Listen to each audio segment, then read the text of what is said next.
Mais ce 3 septembre 2005, Jacques Chirac est hospitalisé au Val-de-Grâce.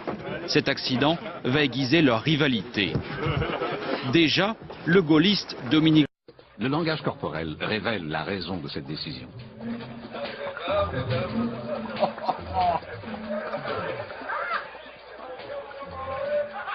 Ça alors?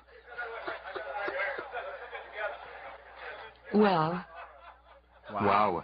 Ils se sont presque battus.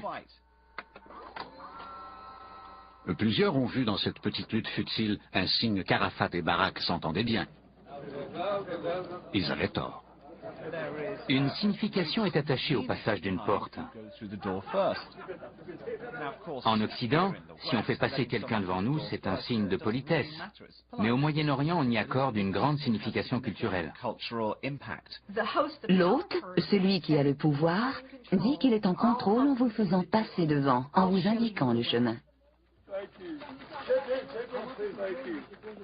Si on tient compte de la peur et des tensions inhérentes aux négociations sur le Moyen-Orient, soudainement, le désir d'Arafat et de Barak de ne pas passer la porte en premier s'explique. C'est un exemple classique et extrême qui montre que le dernier à passer la porte est le gagnant. Barak s'avance vers Yasser Arafat. Arafat lui prend littéralement le bras, se déplace et agite le doigt. Comme dans une arène de lutte, Barak en profite pour contourner Arafat afin de se retrouver derrière et l'agrippe littéralement par le bras pour lui faire passer la porte par la force. On voit la peur et une lutte de pouvoir se traduire dans le langage corporel par des mouvements très évidents. Arafat and Barak are not the only ones to appreciate the significance of the last man through the door move. Even when friends and allies meet, subtle cues reveal who's top dog. 2003, British Prime Minister Tony Blair plays host to President Bush. In this particular example, we're looking at number 10 Downing Street, and one would expect Tony Blair to be very territorial. It's his territory, he should be host, he should be in charge and the boss in terms of who at least goes through the door.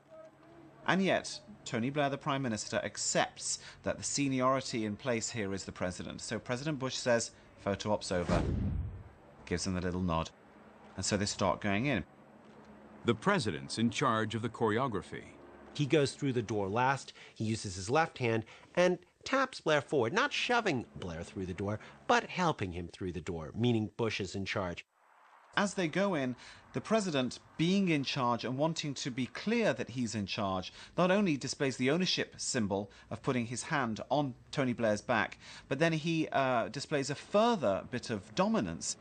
Gives him 3 little taps just to let him know that actually he's a good little boy and that George W. Bush is boss. And suddenly, the desire of both Arafat and Barak not to go through that door before the other starts to make sense. This is a classic example, in an extreme way, of how the last man through the door is the winner. So Barak reaches for Yasser Arafat. Arafat literally grabs his arm, moves around, and starts waggling his finger at Barak, Barak then uses it as an opportunity, like a wrestling match, to move around to actually be behind Arafat, and then literally grabs Arafat, who holds him by the arm, and shoves him through the door bodily. So you've got fear and power struggle showing in big, bold body language movements.